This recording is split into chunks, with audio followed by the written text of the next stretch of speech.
할렐루야. 하나님께 영광과 찬송을 돌립니다.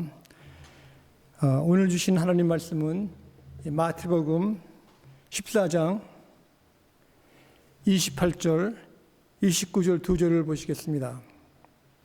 하나님 말씀 신약전서 마태복음 14장 28절, 29절입니다.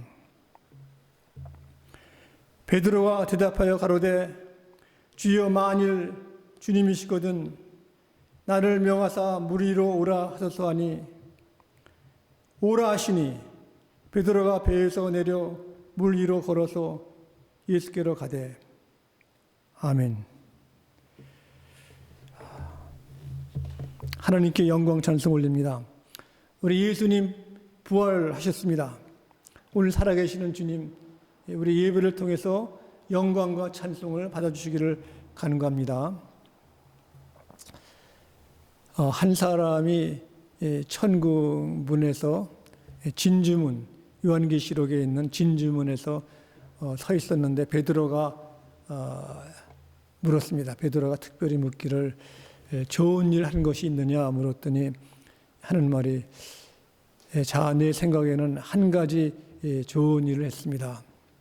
한 분은 요상하게 몸치장을 한 오토바이 갱단이 지나가다가 한 여성을 막 위협해가지고 내가 가서 그러지 말라고 얘기를 했는데 그들이 내 말을 안 들어요. 그래가지고 거기에 몸집이 큰 두목 비슷한 그 몸에 타투도 하고 한 그 친구한테 가가지고 내가 주먹으로 머리를 치고 오토바이를 발로 치고 또 그 사람의 코에 있는 코골이를 잡아 뺐다고 그런 얘기를 했습니다. 그랬더니 베드로가 하는 말이 언제 일이냐고 물어봤더니 바로 조금 전의 일이라고 했습니다. 그래서 조금 전에 일을 해가지고 이제는 천국으로 왔는데 어떻게 베드로한테 이 얘기를 한 것입니다. 우리는 믿음과 어리석음의 그 차이가 큰 것을 알 수가 있습니다. 예수님이 베드로에게 물 위로 이제 오라 할 때 이것이 자기 충동에 의해서 한 것인가, 자기 자부심에서 한 것인가, 이것이 믿음의 행동인가, 우리는 구분해서 알 수가 있는 것입니다. 이 마태복음에 나오는 이 말씀을 보면은 베드로는 자기 마음대로 충동해서 간 것이 아니라 예수님께 물어본 것입니다. 주여, 만일 주님이시거든 내게 오라 하소서 그랬습니다. 물 위로 오라 하소서 할 때 예수님께서 하신 말씀이 베드로에게 말씀하셨습니다.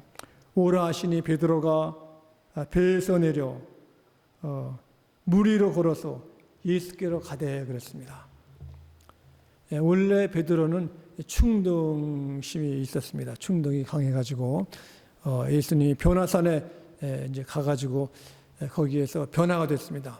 예수님과 그 모세와 엘리야가 흰옷으로 변화되는 걸 보고 베드로가 놀래가지고 여기가 좋사오니 초막 셋을 짓겠습니다 했을 때 예수님께서 그걸 거절하신 것입니다. 여기에 내 말을 들으라, 내 말을 들으라. 사람들은 이렇게 황홀해지고 큰 충격을 받을 때 무슨 말을 할지 몰라가지고 되풀이하는 거예요. 되풀이. 베드로가 그냥 할 말이 없으니까 그런 것입니다. 또한 예수님께서 이제 마지막 십자가에 달려 돌아가시죠. 체포 당하실 때 군인들, 로마 군인들이 모였습니다. 이렇게. 그래가지고 겁이 나니까 베드로가 칼을 뽑아가지고 그 제사장의 그 하인 한 사람의 귀를 쳤습니다. 이렇게. 그래서 예수님께서 거기 하신 말씀이 저희가 나를 위해서 하는 것이 아직도 무엇인지 모르는구나 그런 말씀을 하신 것입니다. 이렇게 예수님 따라가면서도 충동으로 한 베드로는 오늘은 충동적인 것이 아니라 믿음으로 한 것입니다. 믿음으로. 이게 사람들 그 마음에 충동심이 많은 사람들 연구한 그 심리학자가 있습니다. 심리학자가 프랭크 팔레라는 사람이 30년 동안 사람의 심리를 연구했는데 이렇게 자기의 그 원하는 것, 자극적이고 충동적이고 또 스릴을 좋아하는 사람들의 모형을 그 T형, T모델이라고 그랬어요. T모델. 이 사람들은 이렇게 위험한 것을 좋아합니다. 이렇게 스릴이 있고 그래가지고 불확실하고 또 이렇게 예상 못한 일을 좋아할 뿐 아니라 보통 일은 지루함을 느끼고 또 이렇게 어떤 새로운 것을 막 찾고 있습니다. 그래서 어떤 이스라엘의 그 학자가 얘기를 하기를 이러한 T 모델의 사람들은 그 유전자 속에 위험을 택하는 그 유전자가 있다고 얘기를 합니다. 그래서 흥미진진한 것을 원하고 궁금증이 많고 또 극단적인 그 운동 스포츠를 좋아한다고 그럽니다. 그래서 절벽을 타기를 좋아하고 또 비행기 글라이더를 타고 또 거기 떨어져 내려가 그런 것도 하고 또 이렇게 밧줄로서 이제 높은 곳에 올라가는 그 위험한 그런 그 운동을 좋아하는 사람들이 있다는 겁니다. 그래가지고 요즘도 이렇게 너무 위험한 것은 법적으로 이제 규정이 됐습니다. 그러나 그 위험한 일로 죽는 사람도 있는 것을 우리가 알 수 있습니다. 이렇게 그 어려운 일을 이제 하고 있는데 베드로가 오늘 이제 하는 것은 어쩌면은 여기에 그러한 모험이 아니라 믿음을 한 것입니다. 주님께서는 이렇게 그러한 충동적인 사람도 변화돼 가지고 이렇게 하나님의 부름에 합당한 사람 되기를 원하는데 이러한 모델을 모델 W라고도 하면 모델 W 이것은 하나님께 함께하고 개척 정신이 있고 또 하나님의 그 유전을 이제 받은 사람들 우리 모든 사람들은 사실 하나님의 유전자가 있는 것입니다. 하나님께 영광을 돌리고 또 우리가 위기를 무릅쓰고도 주님의 일을 하고 또 위기 가운데 주님의 일을 판단할 수 있는 지혜를 가진 것. 그래서 우리가 예수님의 부름을 받은 사람들은 우리가 예수님의 형상을 이제 닮아가는 것이 우리의 본분인 것입니다. 우리가 신학적인 질문에서 하나님은 무슨 일을 하고 계신가 질문을 합니다. 무슨 일을 매일 하시는가? 우리는 휴가가 되면은 이렇게 시간이 많습니다. 또 이렇게 휴가철에 집에 있으면은 사람들이 지루하게 느낍니다. 저도 중학교 때 방학 동안에 갈 곳이 없어가지고 너무 지루해가지고 인천 송도 해수욕장에 한번 가고 싶다 그래가지고 얘기를 드렸더니 하여튼 일이 이루어지지 않아가지고 너무 답답해가지고 낚싯대를 하나 만들어가지고 거기다가 줄을 넣어가지고 낚시바늘을 껴가지고 이제 연수동 거기 소금밭 거기 저수지에 간 적이 있습니다. 거기 갔는데 그 밑에 저수지에는 망둥이들이 많이 있어요. 그러나 망둥이가 물리지 않아요. 그건 밑값을 안 넣어가지고 잡지를 못했는데 마지막 시간에 한 마리가 어떻게 밑값 없이도 잡았습니다. 그래가지고 갖고 오는 그 기분이 그 지루함을 면한 것입니다.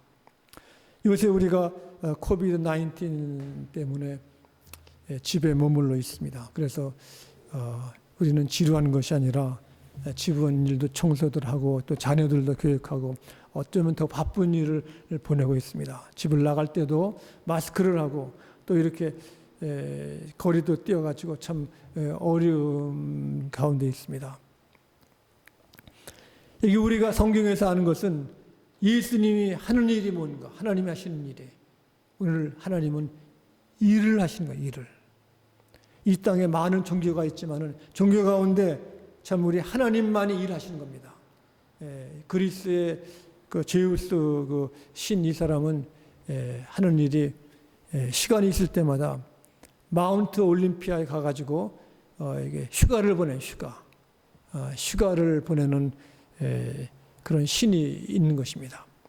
그러나 우리 하나님께서 일을 하십니다. 창세기에 보면은 그 엿새 동안 일하시고, 예수님도 아버지도 일하시니 나도 일한다 그랬습니다.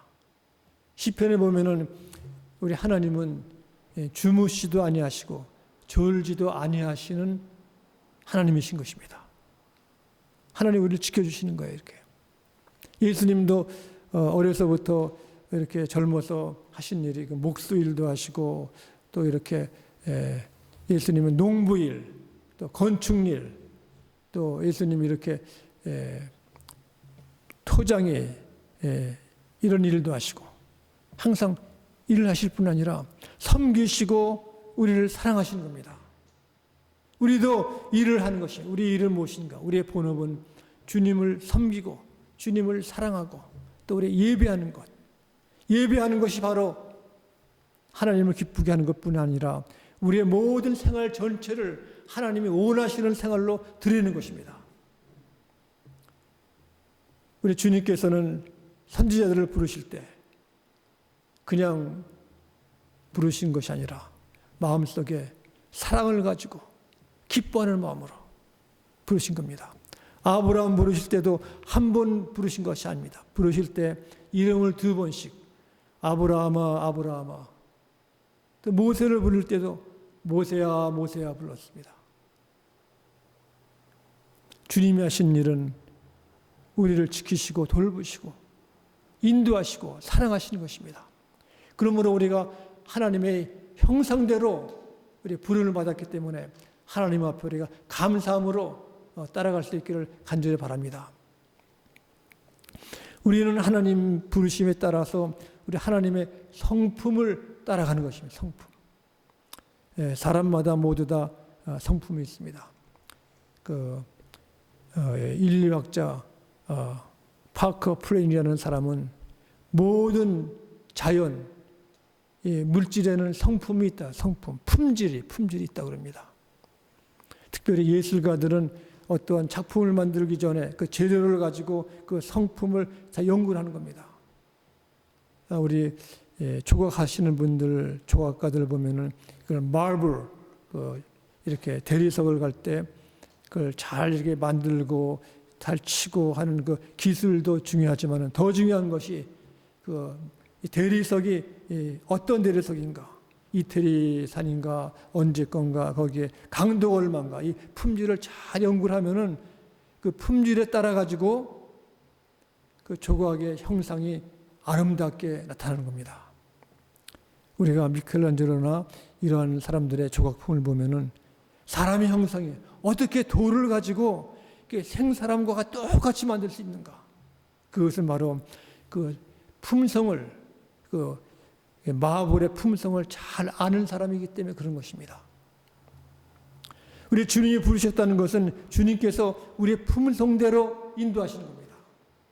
우리가 가장 기뻐하는 것, 영적으로 가장 기뻐하는 것이 뭔가, 또 이 사회에서 우리 가장 필요한 것이 무엇인 것인가, 그게 마치 만나는 것이 바로 우리의 부르심의 장소가 되는 것입니다. 시편 19편에 보면 그랬습니다. 거기에 해는 신방에서 나오는 신랑과 같고 여기에 달기를 기뻐하는 장소와 같다고 그랬습니다. 달기를 기뻐한다. 우리 마음속 깊은 곳에 기쁨이 어디 있는가? 그것과 내가 필요한 곳에 내가 가는 곳이 바로 하나님께서 우리의 부르신 것입니다. 그래서 우리의 부르심의 자세가 또한 중요한 것입니다. 내가 어떤 자세로서 주님을 따라가야 하는가?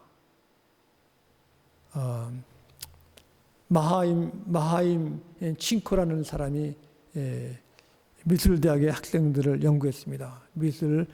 그림 그리는 회화과에 페인터하는 졸업생들 200명을 대상으로 19년 동안 연구했는데, 그림을 그릴 때 어떤 학생들은 참 그걸 좋아하고 기뻐하면서 그림을 그리는 사람들은 그 일생 동안 나와서도, 졸업하고서도 그 그림을 참 거기에 몰두해가지고 잘 그림을 그려가지고 자기 원하는 대로 일을 하고 있지만은, 그림 졸업생, 그 회화과 졸업을 했지만은 그림 그리면서 그림 생각도 하지만은 이걸 얼마나 주고 팔아야 되는가, 또 이게 누가 비평을 하면은 어떻게 내가 평가를 받는가, 이런 생각을 하는 사람들은 그 오랫동안 그 직업을 갖지 못한다는 겁니다. 그림을 그려도 내 천직이고 내가 이걸 좋아하고 여기에 온 힘을 다할 때 거기에 사람들의 감동을 주는 그 아름다운 그림이 나는 것입니다. 이번 주일날 우리가 오후에 이태리 밀라노에서 안드레 볼체니 테너 하시는 분이 솔로 콘서트를 했습니다. 그분이 밀라노의 그 성전에서 노래를 부르는데 마지막에는 성전 밖에 나와가지고 어메이징 그레이스를 불렀습니다. 어메이징 그레이스. 수많은 사람들이 그걸 듣고, 특별히 그분이 시각장애로서 참 악보도 못 보면서도 그렇게 그 음향이 그 영적으로 얼마나 감동을 주는지, 특별히 마지막에 나 같은 죄인 살리신 그 은혜 고맙다 하면서 작게 미소를 지었어요. 미소. 그 마음에 그냥 그 기계적으로 부르는 노래가 아니라 정말 영감으로, 기쁨으로 부르는 겁니다. 기쁨으로 이 코비드 19 이 바이러스 때문에 수많은 사람들이 목숨을 잃고 경제와 나라와 사회가 지금 어렵게 됐는데, 이 사람들을 위로하기 위해서 부르는 것이 그냥 부르는 것이 아닙니다. 그 마음속에 하나님의 사랑과 은총과 것이 충분하기 때문에 하나님이 내리신 은혜로 부른 것입니다. 주님이 우리 부르실 때는 그냥 부르지 않으십니다. 각자 내 모습 이대로 내가 가장 좋아하는 것이 뭔가, 기뻐하는 것이 뭔가, 또 내가 있을 것이 어딘가 주님이 아셔서 우리를 부르실 때 주께서 오라 하시면 우리가 아멘하고 갈 수 있기를 간절히 바랍니다. 주님이 부르심은 우리의 자연적인 모습만이 아니라 우리 아이디어와 내 생각과 노력으로 못하는 것이 많습니다. 하나님이 함께해야 되는 것입니다. 그것은 부르심의 큰 그 일들은 하나님의 영광과 하나님의 힘과 하나님의 사랑을 나타내기 위해서 하기 때문에 하나님이 함께 하시는 겁니다. 베드로가 물을 보고 어찌할 줄 모르지만은 주님께서 오라 하실 때 그가 무리를 한 것입니다. 부활하신 예수님께서 제자들이 밤새도록 고기를 잡지 못했을 때 아침 조반을 준비하시고 제자들에게 오라 예수님이 부르셨습니다. 그때 와가지고 그들은 예수님의 그 모습을 보고 아무도 말을 하지 못했습니다. 예수님이 부활하신 것을 보고 감격한 것입니다. 하나님이 역사하신 겁니다. 오늘날 우리가 두려워할 것이 질병을 통해서 어려움을 당하는 것이 아닌 것입니다. 내가 누군가, 내 자신이 하나님이 부르신 하나님의 약속의 자녀고 약속의 사명자고 하나님의 기쁨을 주는 존재인 것을 알고 우리 하나님 앞에 아멘하고 갈 수 있기를 바랍니다. 기도하시겠습니다. 사랑의 아버지 하나님, 저희들 홀로는 아무것도 아닙니다. 버려진 존재, 아무것도 모르는 존재이지만 주님이 사랑의 손길로 하나님의 자녀로 불러주심을 감사합니다. 어둠에서 빛으로 오신 주님, 저희들 마음속에 큰 소망을 주심을 감사하고 이 어려운 시대에 저희들이 이 땅에 하나님의 아름다운 빛이 되고 소금이 될 수 있는 역할을 감당할 수 있도록 붙들어 주시옵소서. 예수 그리스도 이름으로 기도드렸나이다. 아멘.